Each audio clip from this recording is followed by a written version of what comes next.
نستعينه ونستغفره ونؤمن به ونتوكل عليه ونعوذ بالله من شرور أنفسنا ومن سيئات أعمالنا من يهده الله فلا مضل له ومن يضلله فلا هادي له ونشهد أن لا إله إلا الله وحده لا شريك له ونشهد أن سيدنا ونبينا وشفيعنا وحبيبنا ومولانا محمدا عبده ورسوله صلى الله تعالى عليه وآله وصحابه أجمعين وبارك وسلم.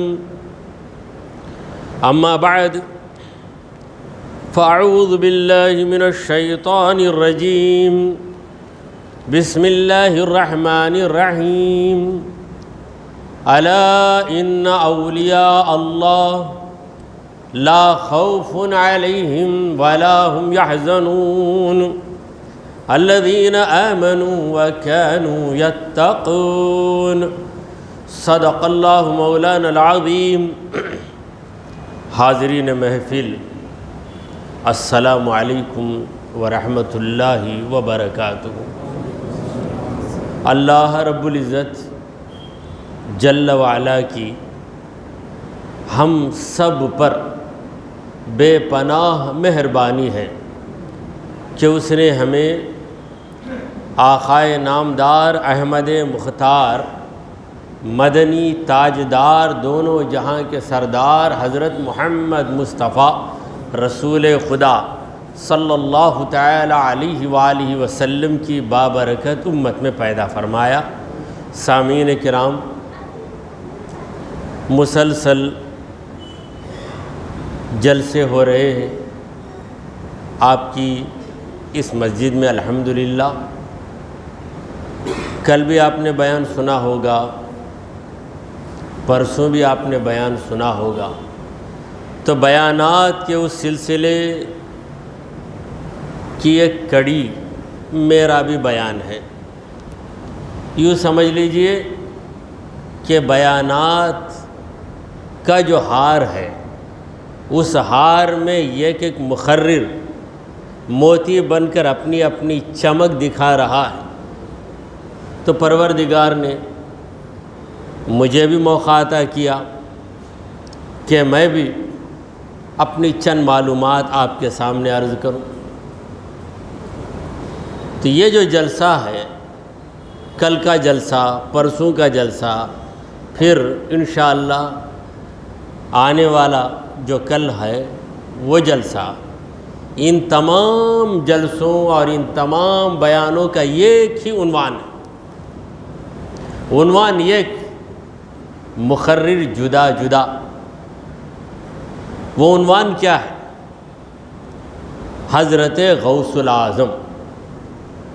حضرت غوث العظم دستگیر جیلانی، محبوب سبحانی، معشوق ربانی، غوث سمدانی اور شہباز نورانی، سرکار لاسانی. تو حضرت غوث پاک کی شخصیت سرکار دو عالم صلی اللہ علیہ وسلم کی امت میں ایک نمایاں شخصیت ہے. ویسے تو پوری دنیا میں اولیاء ہیں. دنیا کا کون سا علاقہ ہے جہاں ولی نہیں ہے، ولی کا مزار نہیں ہے؟ اولیاء تو پوری دنیا میں ہیں، مگر جس شان کے ولی غوث اعظم ہیں اس شان کا کوئی ولی نہیں. اور اس بات کے ماننے میں کسی ولی کو انکار بھی نہیں ہے. سارے اولیاء، بڑے بڑے اولیاء ہمارے غوث پاک کی بزرگی کو تسلیم کرتے. خواجہ معین الدین چشتی رہے، خواجہ قطب الدین بختیار کاکی رہے، یا خواجہ بندہ نواز گیسو دراز رہے، ان بزرگوں نے جو اپنے اپنے دور کے بڑے درجے کے ولی ہیں، انہوں نے ہمارے غوث پاک کی خدمت میں خراج عقیدت پیش کیا. یہ خراج عقیدت کیا ہے؟ یعنی غوث پاک کی شان میں ان بزرگوں نے قصیدے لکھے. کسی کی مدح سرائی یا کسی کی شان میں قصیدہ یہ ایک معمولی شاعر لکھتا ہے تو لکھ لے، مگر جس کی شان میں اولیاء کرام قصیدے لکھیں، خواجہ اجمیری قصیدہ لکھیں، قطب الدین بختیار کاکی قصیدہ لکھیں، حضرت بندہ نواز گیسو دراز قصیدہ لکھیں، ان کی عظمت و شخصیت کا کون اندازہ لگا سکتا ہے؟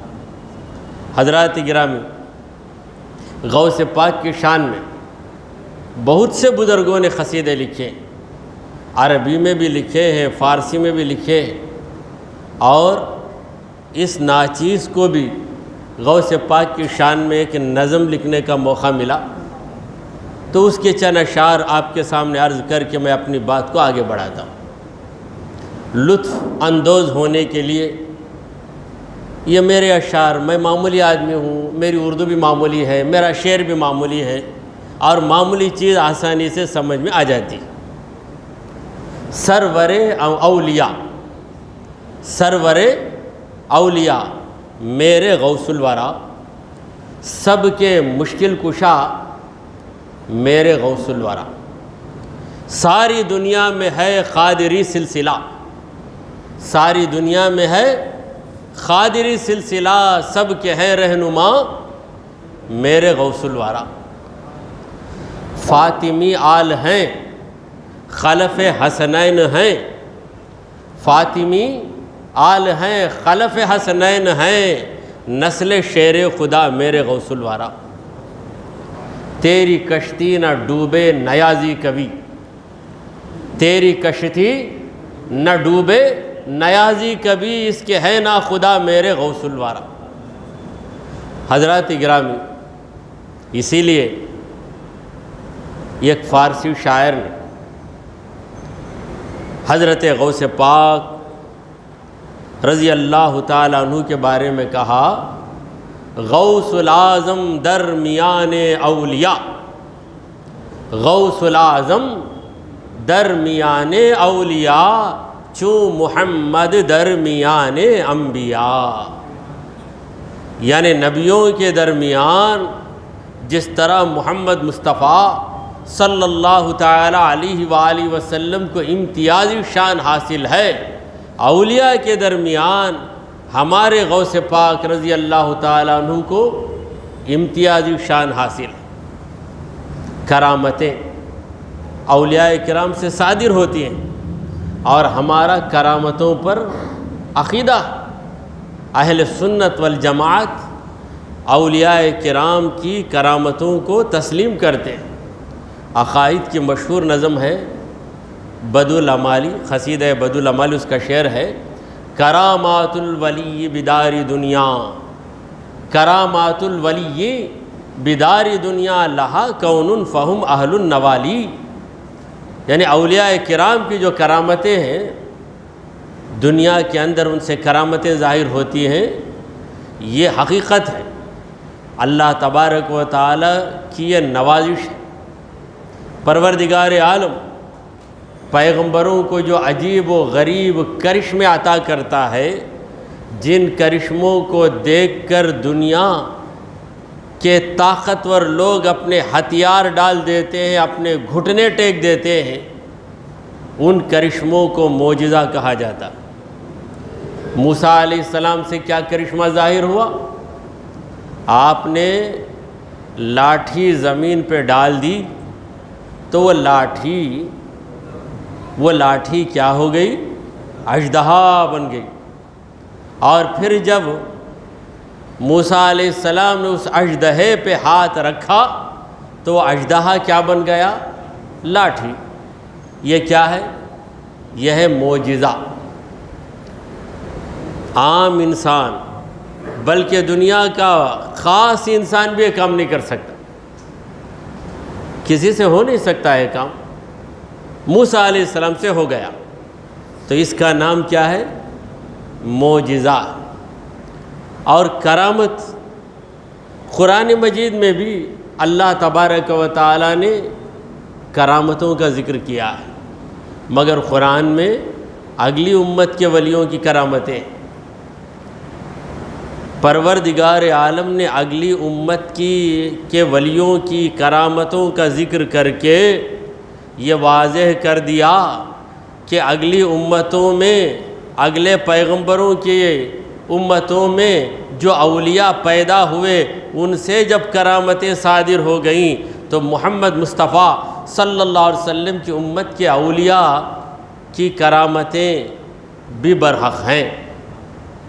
تو اگلے زمانے میں ایک ولی تھے آصف بن برقیہ، آصف بن برقیہ، یہ سلیمان علیہ السلام کی امت کے ولی تھے۔ حضرت سلیمان علیہ السلام پیغمبر ہے، تو پیغمبر سے عجیب و غریب کام ظاہر ہو تو اس کا نام ہے معجزہ، اگر ولی سے کوئی عجیب و غریب کام ظاہر ہو تو اس کا نام ہے کرامت۔ کام ایک ہی ہے مگر نام بدل گیا، کام ایک ہی ہے، نام بدل گیا کیونکہ مقام بدل گیا۔ اسکول میں پڑھانے والا 10ویں تک کیا کام کرتا ہے؟ وہ پڑھاتا ہے، اس کا نام ہے ٹیچر۔ اور کالج میں پڑھانے والا وہ بھی کیا کام کرتا ہے؟ پڑھاتا ہے، اس کا نام ہے لیکچرر۔ کیوں؟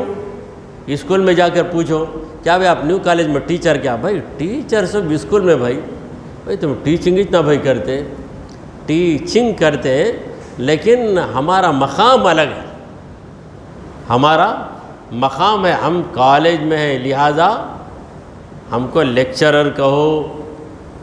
اسکول میں 10ویں کلاس ہے، باقاعدہ استاد لیکچر دے رہا ہے، کیا آپ اسے لیکچرر کہیں گے؟ نہیں، ٹیچر ہی کہیں گے۔ مقام بدلتا ہے تو نام بدل جاتا ہے، کام ایک ہی ہے، نام جدا، کیونکہ مقام بدل گیا۔ تو نبی کا مقام، لہٰذا نبی سے جو عجیب و غریب کام ظاہر ہوا اس کا نام کیا ہوا؟ معجزہ۔ اور ولی سے جو عجیب و غریب کام ظاہر ہوا اس کا نام کیا ہے؟ کرامت۔ جب ہم نام کو برابر نہیں رکھتے، نبی کے کام اور ولی کے کام دونوں کے نام برابر نہیں ہیں، یکساں نہیں ہیں، تو ہم مقام کو یکساں کیسے مانیں؟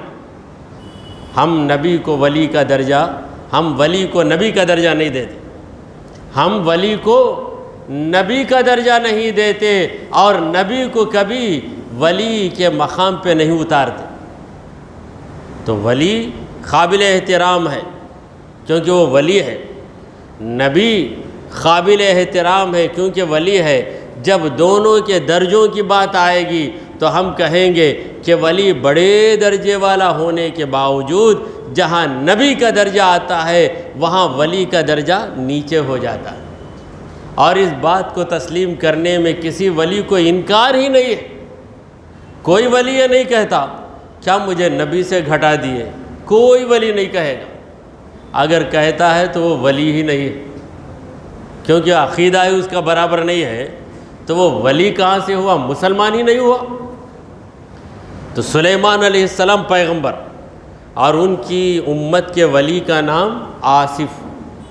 تو یہ واقعہ قرآن مجید میں ہے، مگر قرآن میں آصف کا نام نہیں ہے، تفسیر میں ہے آصف۔ قرآن واقعہ بیان کر دیتا ہے۔ تو سلیمان علیہ السلام کی محفل ہے، سلیمان علیہ السلام کہتے ہیں کہ اے لوگو، سبا نامی ملک میں ایک رانی حکومت کرتی ہے، ایک رانی، ایک عورت حکومت کر رہی ہے، اس کے پاس زبردست تخت ہے، اور وہ تخت کتنا لمبا ہے؟ 80 گز لمبا، 40 گز چوڑا، اور پھر اس میں ہیرے جواہرات لٹکے ہوئے ہیں، وہ سجا ہوا ہے، مرصع ہے، اسے بڑے بڑے پہلوان مل کر بڑی تکلیف سے ڈھکیلتے ہیں، یعنی پش کرتے ہیں. کیا ہے تم میں کوئی؟ ایکم یاتینی بعرشہا، ایکم یاتینی بعرشہا قبل ان یاتونی مسلمین. وہ لوگ یعنی وہ جو رانی ہے جس کا نام بلقیس ہے، وہ اور اس کے سارے فوجی، اس کے سارے سپاہی مسلمان بن کر میرے پاس آئیں گے. ان کے آنے سے پہلے وہ تخت میرے پاس کیا کوئی حاضر کر سکتا ہے؟ سلیمان علیہ السلام کہاں ہیں؟ ملک شام میں، بیت المقدس سیریا میں ہے، اور وہ یمن میں ہے. کتنا فاصلہ ہے وہاں سے یہاں لے کر آنا. تو اس محفل میں انسان بھی ہیں، جنات بھی ہیں. یہ عام انسان کی محفل نہیں، سلیمان علیہ السلام کی محفل. انسان بھی ہیں، جنات بھی ہیں. قال عفریت من الجن، جنات میں ایک زبردست جن نے کہا انا آتیک بہ قبل ان تقوم من مقامک. اے حضرت سلیمان، مجھے اجازت دیجئے، میں اس تخت کو لے کر آؤں گا آپ کی محفل برخاست ہونے تک. یعنی آپ کی محفل ختم ہونے کے پہلے آپ اس محفل میں بیان کریں گے، لوگوں کو نصیحت کریں گے. یہ 15 منٹ لگیں گے، 10 منٹ لگیں گے، تو 15 منٹ کے اندر میں وہ تخت لے کے آ جاتا ہوں.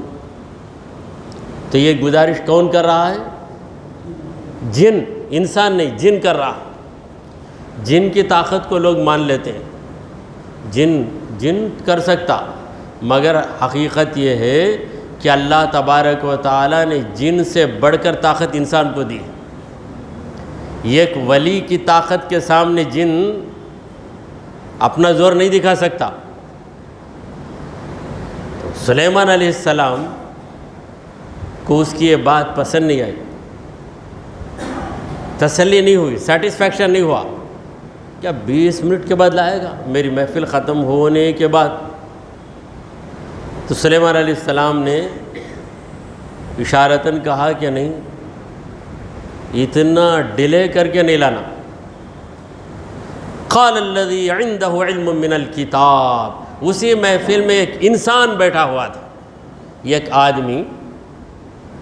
الذی عنده علم من الکتاب، اس کے پاس اللہ کی کتاب کا علم تھا. اللہ کی کتاب اس وقت کون سی تھی؟ توریت کا علم تھا. کس کے پاس تھا؟ اس انسان کے پاس. وہ انسان معمولی انسان نہیں، ولی. اللہ تعالیٰ نے اسے علم سے نوازا تھا.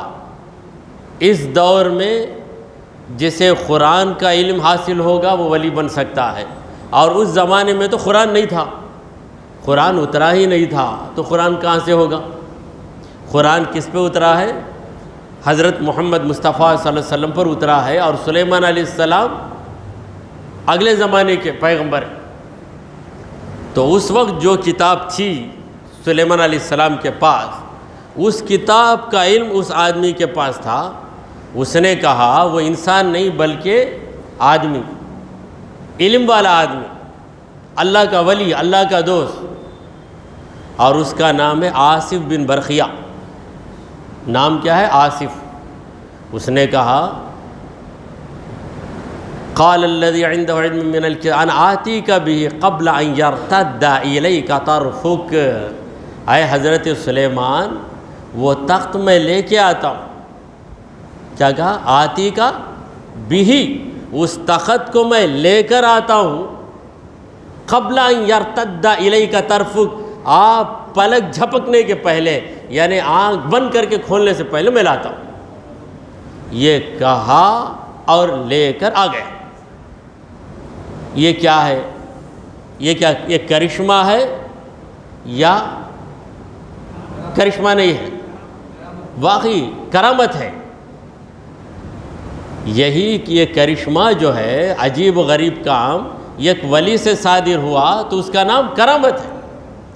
تو میں پوچھتا ہوں کیا قرآن ولی کی کرامت بتاتا ہے یا نہیں؟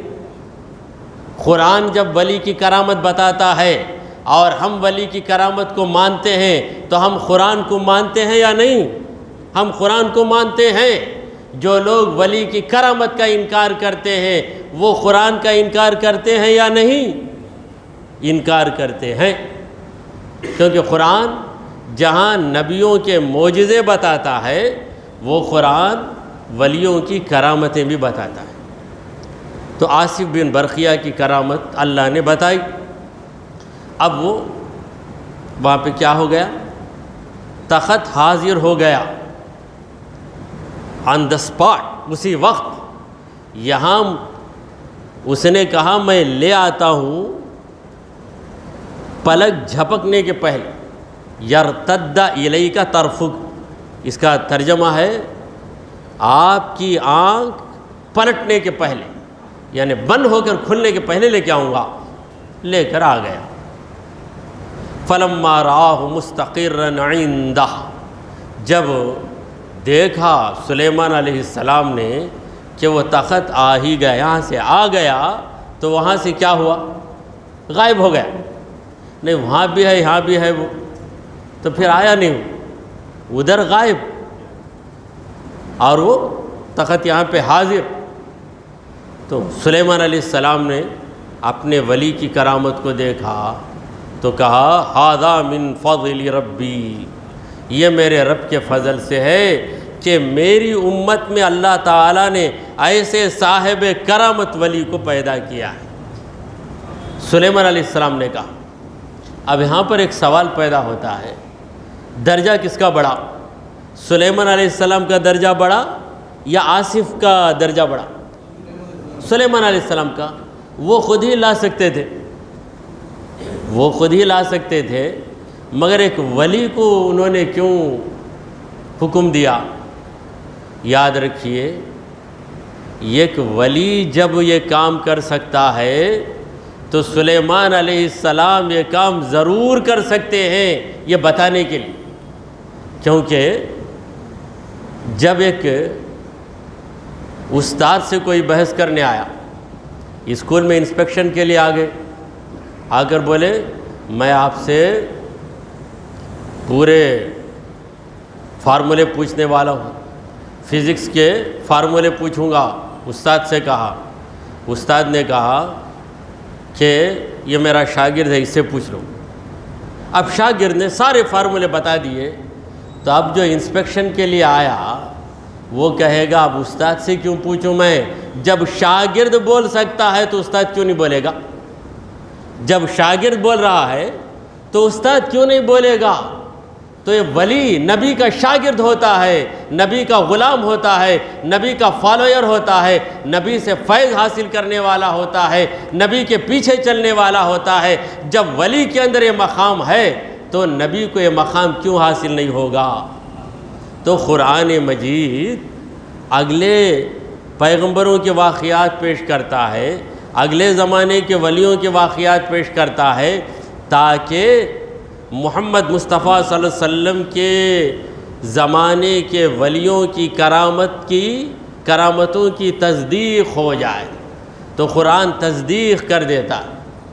تو ہمارے غوث اعظم رضی اللہ تعالیٰ عنہ کرامتوں کا منبع، کرامتوں کا سر چشمہ، سرکار دو عالم صلی اللہ تعالیٰ علیہ وآلہ وسلم سے بے شمار معجزے ظاہر ہوئے۔ تو حضرت غوث الاعظم دستگیر جیلانی رضی اللہ تعالیٰ عنہ سے بے شمار کرامتیں ظاہر ہوئیں۔ مختلف کتابوں میں آپ کی کرامتیں لکھی ہوئی ہیں۔ لوگوں نے جن کرامتوں کو دیکھا انہیں نقل کیا، اور بعض ایسے بھی ہیں جنہوں نے کرامت کو دیکھا ہوگا، نقل کرنے کا موقع نہیں ملا ہوگا، کسی کو سنانے کا موقع نہیں ملا ہوگا۔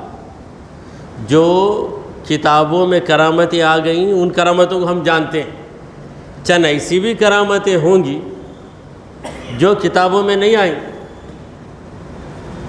تو ہم یہ دعویٰ نہیں کر سکتے کہ جتنی کرامتیں کتابوں میں ہیں جتنی کرامتیں ہم نے سنی ہیں، ہم جانتے ہیں، اتنی ہی کرامتیں غوث پاک کی ہیں یا نہیں کہہ سکتے؟ تو بے شمار کرامتیں، قدم قدم پہ کرامت، بچپن میں کرامت، لڑکپن میں کرامت، جوانی میں کرامت، بڑھاپے میں کرامت، پھر اس دنیا میں رخصت ہونے کے بعد اب تک کرامت ہی کرامت، کرامتوں کا سلسلہ جاری و ساری ہے۔ حاضرین محترم، ہمارے غوث پاک رضی اللہ تعالیٰ عنہ پیدا ہوئے تب سے کرامت۔ کوئی پوچھ سکتا ہے کہ پیدا ہوتے ہی ولی بن گئے کیا؟ تو میں آپ کے علم کے لیے، آپ کے علم میں بات ہوگی پہلے ہی سے، نبی ہو تو اب اسے لے لیجئے۔ ولایت کی دو قسمیں، ولایت کی دو قسم، ایک وہبی اور دوسری ہے کسبی۔ وہبی ولایت اور کسبی ولایت، یہ الفاظ کچھ پختے ہوں گے، مگر پختے ہو تو کیا ہوا، اسے ہم پھوڑ کر، اسے ہم آسان بنا کر آپ کے سامنے پیش کریں گے۔ یہی ہمارا کام، ہمارا یہی کام ہے۔ تو وہبی کرامت یہ، وہبی ولایت یہ ہے کہ بغیر ریاضت کے، محنت کے اللہ تبارک و تعالی کسی کو ولی بنا دیتا ہے۔ اور کسبی ولایت یہ ہے کہ محنت، ریاضت، عبادت کے بعد کوئی ولایت کے مقام کو پہنچتا ہے۔ تو اولیاء دو قسم کے، بعض کی زندگی ایسے گزری ہے کہ وہ غلط راستے پہ تھے، توبہ کی توفیق ملی، انہوں نے توبہ کی، پھر نیک بنے، خدا کے عاشق بن گئے، خدا کی راہ میں ان کی زندگی گزرنے لگی، ولایت کا درجہ انہیں مل گیا۔ تو یہ کسب کی وجہ سے، محنت و مشقت کے لینے کے بعد اللہ نے انہیں ولایت دی۔ تو یہ ولایت کیا ہے؟ کسبی ولایت۔ اور ایک ولایت ولی کو شعور بھی نہیں آیا مگر اللہ تعالیٰ نے اسے اپنی ولایت سے نواز دیا، یہ ہے وہبی ولایت۔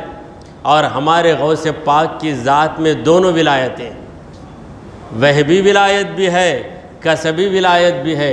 ایسا نہیں کہ مجھے تو ولایت مل گئی اس لیے آپ لاپرواہ ہو گئے، ایسے بھی نہیں۔ آپ کی ریاضتوں کا یہ عالم ہے کہ کوئی ولی ریاضتوں میں آپ کا مقابلہ نہیں کر سکتا۔ اور وہبی ولایت کا یہ عالم ہے کہ جب پیدا ہوئے اسی دن سے کرامتوں کا ظہور ہو رہا ہے۔ وہ کیا کرامت تھی؟ کیا کوئی بچپن میں ولی ہو سکتا ہے؟ یہ سوال۔ پیدا ہو سکتا ہے، پیدا بھی نہیں ہوا تو میں پیدا کر دیتا ہوں۔ کیا بچپن میں کوئی ولی ہو سکتا ہے؟ تو میرا سوال ہے، کیا بچپن میں کوئی نبی ہو سکتا ہے؟ کیونکہ ولی سے بڑھ کر نبی کا درجہ۔ قرآن کہتا ہے کہ عیسیٰ علیہ السلام بچپن ہی میں نبی ہوئے۔ جب کوئی بچپن میں نبی ہو سکتا ہے تو اس سے چھوٹا درجہ ولی کا کیا کوئی بچپن میں ولی نہیں ہو سکتا؟ اللہ نے عقل دی ہے، پروردگار عالم نے دماغ کو روشن کیا ہے، تو ہم سوچیں کوئی 10 سال کی عمر میں حافظ قرآن ہو سکتا ہے، 10 سال کی عمر میں کوئی حافظ قرآن ہو سکتا ہے، تو کیا 10 سال کی عمر میں کوئی 10 پارے یاد نہیں کر سکتا؟ 30 پارے یاد کر سکتا تو 10 پارے کیوں یاد نہیں کرے گا؟ جب کوئی نبی بن سکتا ہے خدا کے کرم سے، خدا کی مہربانی سے، تو کیا کوئی بچپن میں خدا کے کرم اور مہربانی سے ولی نہیں بن سکتا؟ جواب آپ کی ذمہ داری ہے، اور آپ کے سامنے قرآن مجید حاضر ہے۔ تو غوث پاک کی کرامت کیا تھی؟ بچپن کی کرامت۔ حضرت غوث پاک کی پیدائش رمضان کی چاند رات کو ہوئی، اور وہ چاند رات شک کی رات تھی۔ شعبان کے 29 دن گزر گئے، شعبان کے 29 دن ہو گئے، تو جو رات آتی ہے اس رات کا نام کیا ہے؟ شک کی رات۔ عربی میں کہتے ہیں لیلۃ الشک، شک کی رات۔ کیا شک؟ یہ شعبان کی آخری رات ہے یا رمضان کی پہلی رات ہے، یہ شک رہتا۔ اگر چاند نظر نہیں آیا تو شعبان کی آخری رات، چاند نظر آ گیا تو رمضان کی پہلی رات۔ تو یہ شک کی رات بے شک ہر سال آتی، یہ شک کی رات بے شک ہر سال آتی ہے، اور ہر سال گڑبڑی کرنے والے کرتے۔ رمضان کے پہلے شعبان کے 29 دن ہوتے ہی چاند دکھ گیا، چاند دکھ گیا، اپنی مرضی سے بول دیتے، جبکہ شریعت کے اندر قاعدے مقرر ہے۔ وہ قواعد کی پابندی کرتے ہوئے شہر کا قاضی اعلان کرے گا، مگر بعض لوگوں کو کھجلی ہو جاتی بلا وجہ۔ ادھر چاند دکھ گیا، ایئرپورٹ میں چاند دکھ گیا، فلائٹ میں چاند دکھ گیا، لائٹ میں چاند دکھ گیا، کچھ نہ کچھ بولو۔ اور ان کو اس میں بڑا شوق رہتا، کچھ گڑبڑ کرنا، کچھ ہنگامہ کرنا۔ وہ ہنگامے میں بدنام ہوئے تو ہوئے، نام تو ہو جاتا نا۔ بدنام ہوتے مگر نام ہو جاتا۔ پھر 29واں روزہ آتے ہی ڈر شروع ہوتا، رات کو کیا گڑبڑ ہوتا معلوم نہیں۔ 29واں روزہ ختم ہوتے ہی جو رات آئے گی وہ بھی شک کی رات، رمضان کی آخری رات یا شوال کی پہلی رات، اس وقت بھی بڑا گڑبڑ کرتے۔ گڑبڑ کر کے قاضی صاحب کا اعلان سب کو تسلیم کرنا چاہیے، شریعت کے قواعد کی روشنی میں وہ اعلان کرتے نہیں۔ انہوں نے اعلان کرے میں چاند دیکھ لیا، میرا دوست چاند دیکھ لیا۔ کہاں بھائی دیکھا؟ کیسا دیکھا؟ نہیں، چاند کا فوٹو گھر میں لپکا تھا، وہ دیکھ لیا میں۔ دیکھ لیا تو کیا عید منا رہا ہے؟ تو میں عرض کر رہا ہوں کہ شعبان کا 29واں دن گزر گیا، جو رات آئی وہ شک کی رات تھی، ابھی قاضی کا اعلان نہیں ہوا، اور اس زمانے میں یہ اعلان کی اطلاع قاضی جو اعلان کرتے وہ اطلاع بڑی آسانی سے نہیں پہنچتی تھی، کیونکہ کمیونیکیشن آج فون کے ذریعے معلوم کرا دیتے، واٹس ایپ کے ذریعے معلوم کرا دیتے، تو تیز رفتار سواریاں بھی ہیں، بائک میں آتے قاضی صاحب کے پاس بیٹھتے، معلوم کر کے جا کے سنا دیتے۔ یہ سب نہیں تھا اس زمانے میں، تو پتہ نہیں چلا۔ آج سے ایک 40 سال پیشتر اکثر ایسا ہوتا کہ ہم رات کو سحری کر لیتے، سحری کر کے فجر کے لیے نکلتے تو یہ اعلان آتا چاند دکھ گیا، چاند دکھ گیا، تو پھر ہم بولتے ڈبل فائدہ، سحری بھی ہو گئی اور ناشتہ بھی ملے گا۔ لیکن اب ویسا نہیں ہوتا ہے، اب پہلے ہی معلوم ہو جاتا ہے۔ تو وہ زمانہ کیسا تھا ہوگا تو پتہ نہیں چلا۔ صبح ہوئی غوث پاک نے دودھ نہیں پیا۔ ماں بچے کو دودھ کب پلائے گی؟ جب بچہ روئے گا تب پلائے گی۔ دیکھیے انسان کی بنیادی ضرورت کیا ہے؟ بھوک۔ انسان کی بنیادی ضرورت بھوک ہے، اور بھوک کے لیے پیٹ بھرنا ہے، پیٹ بھرنے کے لیے فریاد کرنا ہے۔ تو اللہ تعالیٰ جب بچے کو پیدا کرتا ہے تو بچہ کچھ بھی سیکھ کر نہیں آتا، مگر ایک چیز سیکھ کر آتا، ایسا سیکھ کر آتا ہے کہ اس کے برابر بڑا آدمی بھی رو نہیں سکتا۔ ایسا روتا، ماں سمجھ جاتی بچہ میرا بھوکا ہو گیا۔ محفل کے سارے لوگ بولتے کہ ماں دودھ پلا ماں اسے، تیرا بچہ بھوکا ہو گیا، کیسا روتا دیکھ۔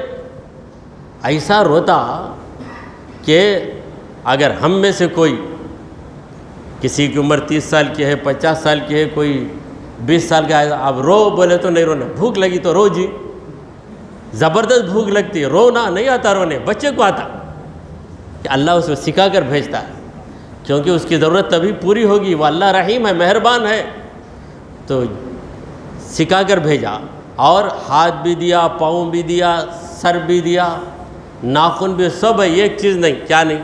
دانت نہیں۔ کیوں؟ اگر دانت دے دیا تو کیسے دودھ پئے گا؟ اللہ تعالیٰ نے اس کی غذا اس کے ماں کے سینے میں رکھ دی ہے، اگر دان دیا تو چبا دے گا،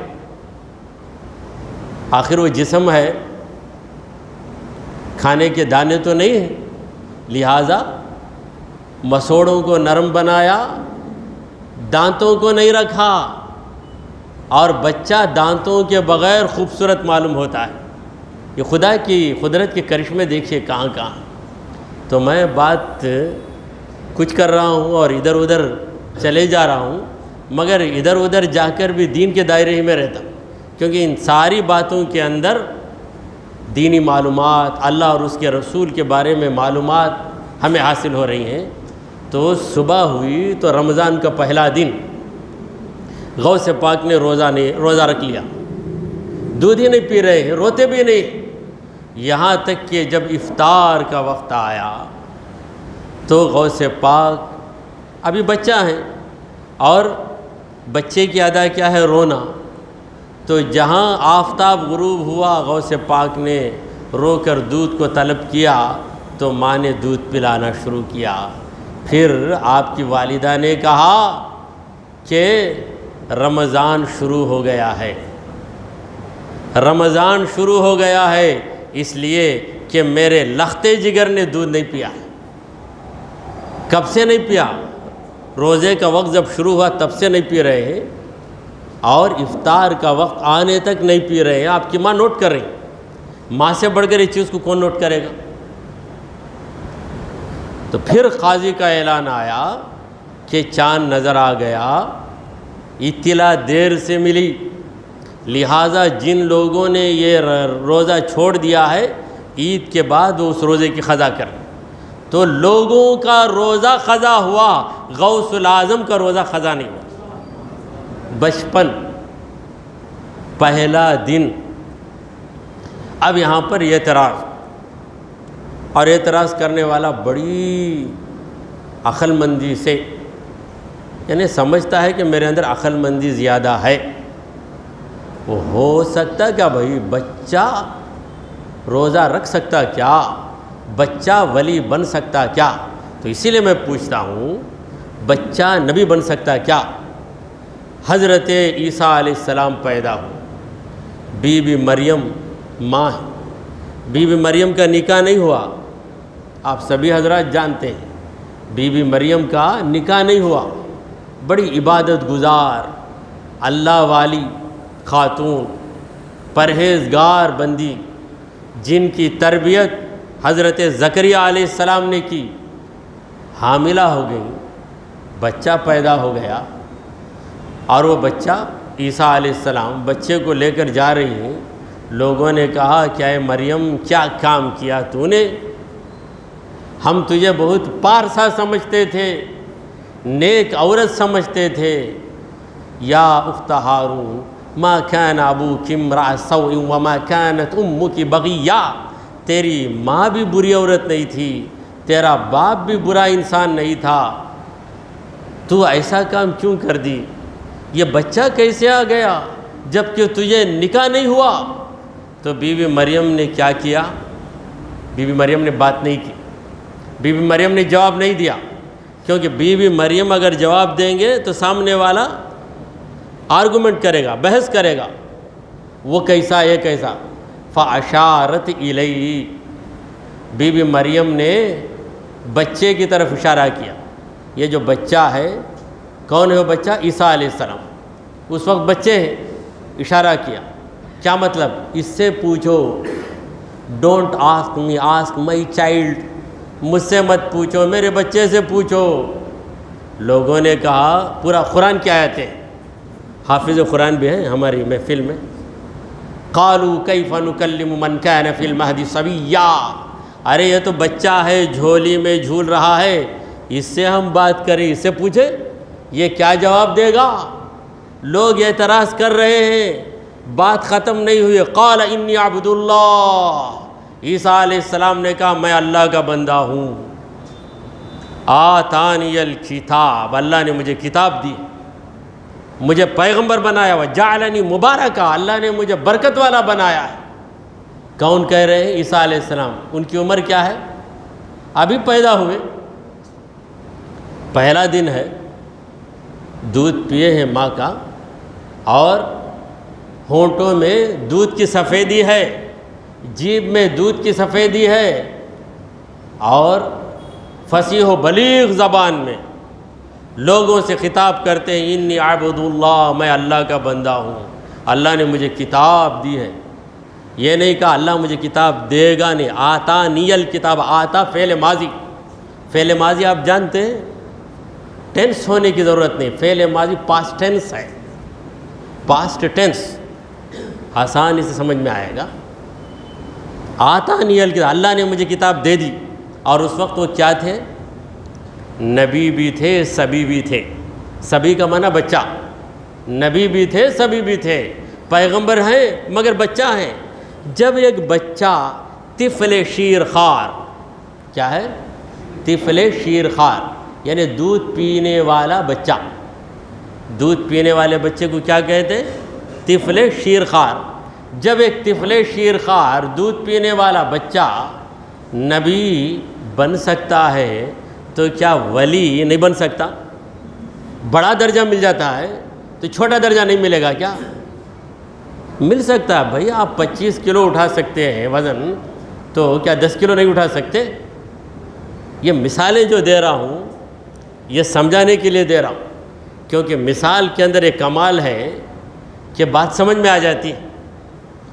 تو حضرت غوث پاک رضی اللہ عنہ کی پہلی کرامت، کرامت بھی کرامت ہے، شریعت بھی شریعت ہے، یعنی پہلے دن ہی سے آپ نے واضح کر دیا کہ میں شریعت پر قائم ہوں، میں شریعت پر قائم ہوں۔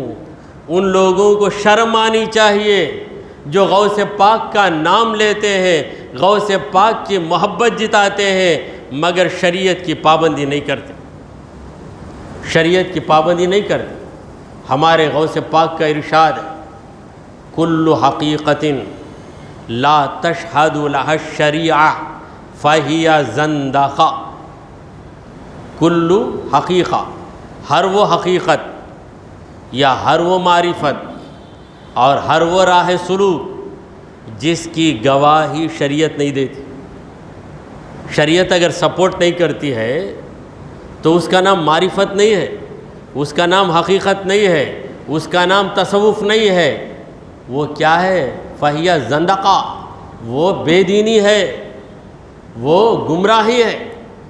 اور خواجہ بندہ نواز گیسو دراز رحمۃ اللہ علیہ نے بھی کہا کہ طریقت بے شریعت وجود نمی دارد، طریقت بے شریعت وجود نمی دارد، یعنی شریعت کے بغیر طریقت کا وجود ہی نہیں ہے۔ شریعت سے ہٹ کر کوئی طریقت ہے تو وہ طریقت نہیں ہے۔ تو شریعت و طریقت دونوں ایک دوسرے سے اس طرح ملے جلے ہیں کہ اس کے بغیر وہ نہیں، اس کے بغیر یہ نہیں۔ سامعین کرام، تو یہ غوث پاک کی پہلی کرامت ہے۔ پھر کچھ عمر بڑی، 4 سال کے ہوئے، بچپن ہی ہے، مدرسہ جا رہے، مکتب، مدرسہ، بچوں کا مدرسہ جسے مکتب کہتے ہیں۔ تو غوث پاک مکتب کو جاتے تو ایک آواز آتی، افسحوا لولی اللہ، افسحوا لولی اللہ، اللہ کے ولی کے لیے راستہ چھوڑ دو، اللہ کے ولی کے لیے راستہ چھوڑ دو۔ تو غوث پاک سے کسی نے پوچھا آپ اللہ کے ولی ہیں، آپ کو کیسے معلوم ہوا؟ تو ولی ہونے کا دعویٰ ہر ایک نہیں کر سکتا۔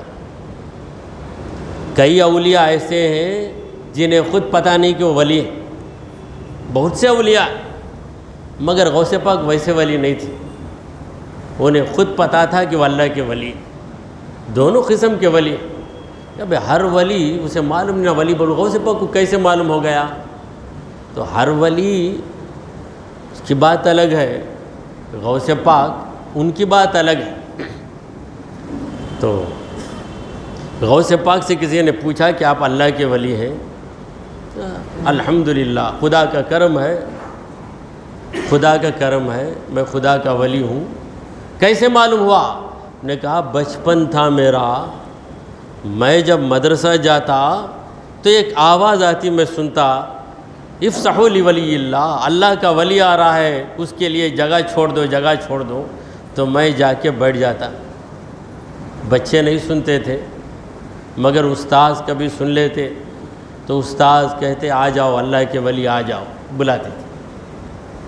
تو غوث پاک کو درس دینے والے استاذ وہ بھی معمولی درجے کے کیسے ہو سکتے ہیں؟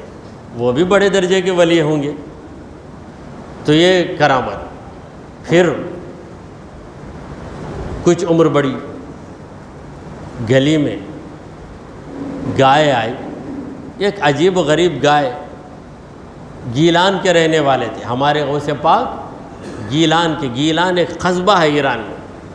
تو بغداد میں آپ علم حاصل کرنے کے لیے آئے اور ہمیشہ بغداد میں رہ گئے، اس لیے آپ بغدادی بھی ہیں اور گیلانی بھی ہیں، پیدا ہوئے گیلان میں۔ اب عربی میں گاف نہیں ہے، الف با تا تھا پڑھیں گے تو کاف ہے، پھر قاف ہے، گاف ہے کیا؟ گاف نہیں ہے، تو گاف کو جیم میں بدل دیتے، اسی لیے گیلانی کو جیلانی بولتے، گیلانی کو جیلانی کہتے ہیں، گوہر عربی میں جوہر، گیلانی جیلانی۔ تو گلی میں گائے آئی، چند لڑکے بھاگے، غوث پاک کا بچپن تھا، کچھ غفلت آئی، آپ بھی بھاگے، تو گائے نے مڑ کر کہا یا عبد القادر ما لہذا خلقت وما بہذا امرت، ما لہذا خلقت، اس کام کے لیے تو پیدا نہیں ہوا، وما بہذا امرت، اور تجھے یہ حکم نہیں دیا گیا۔ یہ گائے نے کہا، اور غوث پاک نے سن کر سہم گئے کہ گائے مجھ سے خطاب کر رہی ہے اور مجھے نصیحت کر رہی ہے۔ جانور بھی بات کر سکتا ہے، جانور کیسا بات کیا؟ یہ بھی سوال، کیسا بات کیا؟ گائے تو بڑا جانور، سب سے چھوٹا جانور چونٹی، چونٹی سے چھوٹا جانور ہے کیا؟ قرآن کہتا ہے وقالت نملۃ، چونٹی نے کہا۔ سلیمان علیہ السلام جا رہے ہیں اپنے لشکر کو لے کر، وہاں پہ چونٹیوں کی جماعت تھی، بہت سی چونٹیاں۔ قالت نملۃ، ایک چونٹی نے کہا ایھا النمل ادخلوا مساکنکم، اے چونٹیوں اپنے اپنے بلوں میں گھس جاؤ، لا یحطمنکم سلیمان وجنودہ وہم لا یشعرون، سلیمان اور اس کے سپاہی آ رہے ہیں، وہ بے خبری میں تم کو دیکھے بغیر تم کو رون دیں گے، پیر رکھ کے کچل دیں گے تم کو۔ فتبسم ضاحکا من قولها، تو سلیمان علیہ السلام چونٹی کی بات سن کر مسکرانے لگے۔ چونٹی کی بات سلیمان علیہ السلام نے سنی اور جانتے تھے، اور سلیمان علیہ السلام اور ان کے والد داؤد علیہ السلام، ان دونوں نے کہا علمنا منطق الطیر، علمنا منطق الطیر، پرندوں کی بولیاں ہمیں معلوم ہے، ہم کو بتائی گئی۔ کوا اس کی زبان کیا ہے، کبوتر اس کی زبان کیا ہے، ہمیں تو بس آواز سنائی دیتی ہے، کوے کی ایک ہی آواز سنائی دیتی ہے۔ ہم لوگ بولتے کوے کو 28 حرفوں میں ایک حرف ہی معلوم بھائی، با تا تھا کچھ بھی نہیں معلوم، جیم بھی نہیں معلوم، لام بھی نہیں معلوم، معلوم تو قاف ایک معلوم، ہمیشہ قاف قاف قاف بولتا۔ ارے اس کے قاف قاف، تم کو قاف قاف سنے آتا ہے، مگر اس کا پہلا قاف دوسرے قاف سے الگ، تیسرا قاف دوسرے قاف سے الگ، ہر ایک کے اندر ایک مطلب ہے، ہر ایک کے اندر مطلب ہے۔ تمہارا دماغ اتنا بھاری نہیں ہے جتنی بھاری کوے کی زبان، کوے کی زبان اتنی بھاری ہے، ہمارا دماغ اتنا بھاری نہیں ہے۔ تو سلیمان علیہ السلام کہتے ہیں پرندوں کی بولیاں مجھے معلوم۔ کتنے پرندے، چند پرندوں کو ہم جانتے ہیں، دوسرے ملکوں کو چلے جائیں تو وہاں ایسے پرندے آپ کو نظر آئیں گے جو آپ کو یہاں نظر نہیں آئیں گے، اور وہاں سے جو لوگ آئیں گے ان کو یہاں پہ عجیب و غریب پرندے نظر آئیں گے۔ مرغا بانگ دیتا ہے، اس کے اندر بھی معنی ہے، مرغا مرغی دونوں کی آوازیں۔ تو پرندے بات کر سکتے ہیں، یہ چونٹی بات کر سکتی ہے، یہ کون کہہ رہا ہے؟ چونٹی نے بات کی. کس نے کہا؟ قرآن نے کہا. قالت نملہ، نملہ کے معنی چونٹی. ایک صاحب نے کہا ہاں بڑے عقل مند بھائی، ایک عورت تھی ان کے زمانے میں، وہ عورت کا نام نملہ، عورت کا نام نملہ. وہ عورت بولی سو سلیمان علیہ السلام ہم کو کچل دیں گے. وہ عقل مند کو سمجھ میں نہیں آیا کہ عورتیں ہوں گی تو کیا سلیمان علیہ السلام اور ان کے سپاہی روند کر چلے جائیں گے عورتوں کو؟ عورتیں کیا اتنی چھوٹی تھی؟ اور یہ چونٹی کیا کہتی ہے؟ ادخلوا ایھا النمل، اے چونٹیو. اگر عورت ہی ہوتی تو کہتی ایھا النساء، اے عورتو، مگر اے عورتوں نہیں کہا نا، ایھا النمل، اے چونٹیو. تو جو زیادہ عقل مند بننا چاہتا وہ پرلے درجے کا بیوقوف ہو جاتا. اب ثابت کرنا کہ چونٹی بات نہیں کی، اس واسطے نملہ بول کر ایک عورت تھی ہوگی، وہ ایسا بولی ہوگی. تو ان کی بات غلط قرآن ہی سے ثابت ہے، کیونکہ چونٹی دوسری چونٹیوں سے خطاب کرتی ہے، کہتی ہے ایھا النمل، اے چونٹیوں، ادخلوا مساکینکم، تمہارے بلوں کے اندر گھس جاؤ. تو جب یہ چونٹی بات کر سکتی ہے تو کیا ہے گائے غوث العظم سے بات نہیں کر سکتی؟ کیسا ہوں بولا رہے تو چھوڑتے نا بھائی، تم ہمیں چھوڑ دیتے برابر. مگر قرآن سے ثبوت ملتا ہے تو ہم مانتے، ورنہ بنڈل بازیاں بھی ہیں تو ان چیزوں کو ہم بھی تسلیم نہیں کرتے. مگر جو روایتیں معتبر ہیں ان روایتوں کو ہم قرآن کی روشنی میں دیکھتے ہیں. اب جن کو قرآن کا علم ہی نہیں ہے، اب وہ بیچارے کیا کریں گے؟ قرآنی معلومات نہیں، سلیمان علیہ السلام کا واقعہ نہیں معلوم. سلیمان علیہ السلام کے زمانے میں ہدہد کیا ہے؟ یہ بھی ایک پرندہ ہے. یہ پرندہ سلیمان علیہ السلام سے بات کرتا ہے، کہتا ہے کہ میں ایک بستی کو گیا، انی وجدت امرأۃ تملکہم وأوتیت من کل شیء ولہا عرش عظیم. یہ ایک عورت وہاں حکومت کرتی ہے، اسے بہت بڑا تخت ہے. تو ہدہد نے کہا سلیمان علیہ السلام سے، ہدہد کوئی انسان نہیں تھا، ایک پرندہ تھا. تو پرندے بھی بات کرتے ہیں، مگر یہ اور بات ہے کہ ہم نہیں سمجھ سکتے. یہ ہماری کمی، ہماری کمزوری. اور یہ چیز آپ کو کسی کالج میں نہیں سکھائی جا سکتی. English language, Persian, Arabic, Telugu, Malayalam, سارے ڈپارٹمنٹس. اینیمل لینگویج کہ کوئی ڈپارٹمنٹ ہے کیا ایسا؟ ویٹنری کالج کو چلے گئے تو وہاں جانور کو کیسے کاٹنا، انجیکشن دینا یہ بتائیں گے. جانور کی بولی کیا ہے نہیں بتا سکتے. یہ اللہ کی دین ہے جو پیغمبر کو نصیب ہو گئی، حضرت سلیمان علیہ السلام کو، حضرت داؤد علیہ السلام کو. اور ہمارے نبی کریم صلی اللہ علیہ وسلم بھی جانوروں کی بولی جانتے تھے، کیسے نہیں جانیں گے؟ سرور انبیاء ہے. دیگر نبیوں کو جو کمالات ملے وہ کمالات حضور کو بھی ملے. حضور اکرم صلی اللہ علیہ وسلم نے دیکھا کہ ایک شخص نے کیا کیا، ہرنی کو بند کر دیا. اب حضور وہاں پہنچے تو ہرنی فریاد کرنے لگی. رسول کریم صلی اللہ علیہ وسلم نے اعرابی کو بلایا، کہا کہ یہ ہرنی ہے، چھوڑ دے اسے، اس کے بچے کو یہ دودھ پلا کے آئے گی، چھوڑ. کہا وہ کیسا میں مانوں تمہاری بات کو؟ کیسے مانوں گا بھائی؟ میں ضمانت دیتا ہوں، اگر نہیں آئی تو میں ذمہ دار، میں کوئی نہ کوئی ہرنی تجھے دے دوں گا.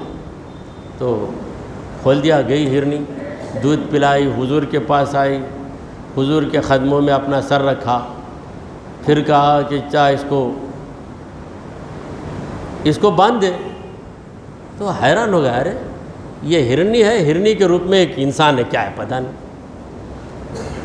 اتنی عقل مندی، اتنے اخلاق، اتنی امانت داری، اتنی وفاداری. آخر وہ اعرابی، وہ جو بدو تھا وہ مسلمان ہو گیا. تو ہمارے نبی کریم صلی اللہ علیہ وسلم بھی جانوروں کی بولی جانتے. بہرحال ہمارے غوث پاک رضی اللہ تعالیٰ عنہ کی کرامتیں مقام مقام پر کرامتیں۔ پھر ہمارے غوث پاک رضی اللہ تعالیٰ جوان ہوئے، جوانی میں کیا کرامت ہے آپ نے ڈاکوؤں کو اپنے کردار کے ذریعے وہ سبق پڑھایا کہ سارے ڈاکو توبہ کر کے اولیاء بن گئے۔ 60 ڈاکوؤں نے حملہ کیا غوث پاک کے قافلے پر، اور ان ڈاکوؤں نے ہر ایک کی تلاشی لی کہ تیرے پاس کیا ہے بتا، تیرے پاس کیا ہے بتا۔ اس وقت ہمارے غوث پاک کی عمر 18 سال کی، عین جوانی کا عالم۔ واقعہ تو آپ نے سنا ہوگا، اور ہمارا وقت بھی ختم ہونے کو جا رہا ہے۔ واقعہ آپ نے سنا ہوگا، 18 سال کی عمر ہے تو ایک ڈاکو اگر پوچھتا ہے آپ سے، اے لڑکے بتا تیرے پاس کچھ ہے؟ آپ نے کہا میرے پاس 40 دینار ہے، 40 اشرفیاں ہیں میرے پاس۔ کہا ہیں؟ اس نے سمجھا ڈاکو بڑا شریر لڑکا، بڑا شریر ہے، ایسی پریشانی میں میرے ساتھ مذاق کرتا ہے۔ کہاں ہوں گے 40 اشرفیاں؟ لیکن یہ دلیر انسان ہے، دلیر نوجوان ہے، ہماری ٹیم میں سے رکھ لیں گے تو بہت فائدہ ہوا، ہاں ہمارے گروپ میں سے رکھ لیں گے، یہ سوچ کر گیا اپنے سردار کے پاس، اس کا جو لیڈر تھا اس کے پاس جا کر بولا سردار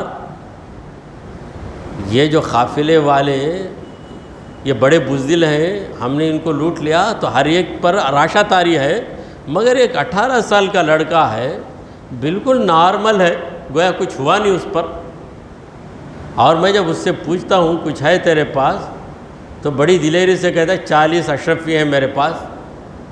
مذاق کر رہا ہے۔ کہا اچھا ویسا دلیر بھی ہے، ذرا بلاؤ اسے بھی، ہم دیکھتے ہیں کہ وہ کیسا ہے۔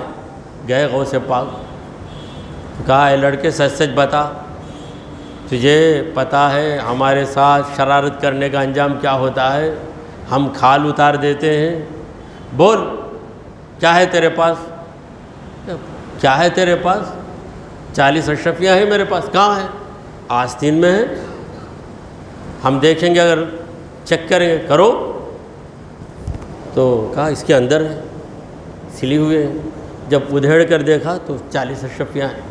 آپ کی والدہ نے خمیس کے اندر سلیقے کے ساتھ سی کر رکھ دیا تھا کہ ضرورت پڑی تو اسے کھول کر نکال لینا۔ تو گن کر دیکھا تو برابر 40۔ اے لڑکے اس وقت ہر ایک اپنی دولت کو چھپا دیتا ہے، اگر تو چھپا دیتا تو بچ کر چلے جاتا۔ ہم تجھے بڑا دلیر سمجھتے تھے، مگر دلیر ہونے کے باوجود تو کچھ بیوقوف بھی لگتا ہے، ہم کو کیوں بتا دیا؟ کہا میں جھوٹ نہیں بولتا۔ غوث پاک نے کہا میں جھوٹ نہیں بولتا۔ کیوں جھوٹ نہیں بولتا؟ میری ماں نے کہا جھوٹ نہیں بولنا۔ جب میں گھر سے نکلا تو میری امی جان نے کہا بیٹا کچھ بھی ہو جائے جھوٹ نہیں بولنا، لہٰذا میں میری ماں کی نافرمانی نہیں کر سکتا۔ ارے غوث پاک کی زبان، اس سے مبارک زبان سے یہ الفاظ روشنی بن کر نکلے اور ڈاکوؤں کے سردار کے دل کو چمکا دیا۔ دل چمک گیا، اس کا چمک گیا، آنکھ سے آنسو ڈھلنے لگے۔ کہا اے بچے تیری ماں کی نصیحت کی تو اتنی قدر کر رہا ہے، اور میرے رب کا حکم ہے کہ کسی کو مت ستاؤ، کسی پر ظلم نہ کرو، مگر میں میرے رب کی بات نہیں مانا۔ اے لڑکے میں توبہ کرتا ہوں تیرے ہاتھ پر، آئندہ میں غلط حرکتیں نہیں کروں گا۔ اب میرا ذہن سنبھل گیا، میرا دل اب روشن ہو گیا۔ پھر پوری گروپ کو بلایا، کہا دیکھو بھائی آج سے ہمارا تمہارا تعلق نہیں، ہم توبہ کر چکے ہیں، اب ہم یہ ڈکیتی، یہ لوٹنا، لوگوں کو ستانا یہ کام نہیں کریں گے، تم چلے جاؤ، ہم کو چھوڑ دو۔ انہوں نے کہا سردار آپ ہمارے سردار، برائی میں آپ سردار تو بھلائی میں بھی آپ سردار.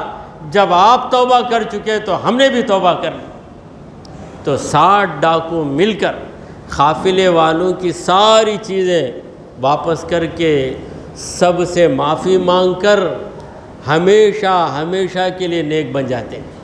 اللہ تبارک و تعالی ہمیں حضرت غوث پاک رضی اللہ تعالیٰ عنہ کے نقش قدم پر چلنے اور آپ کے فیضان سے مالا مال ہونے کی سعادت عطا فرمائے.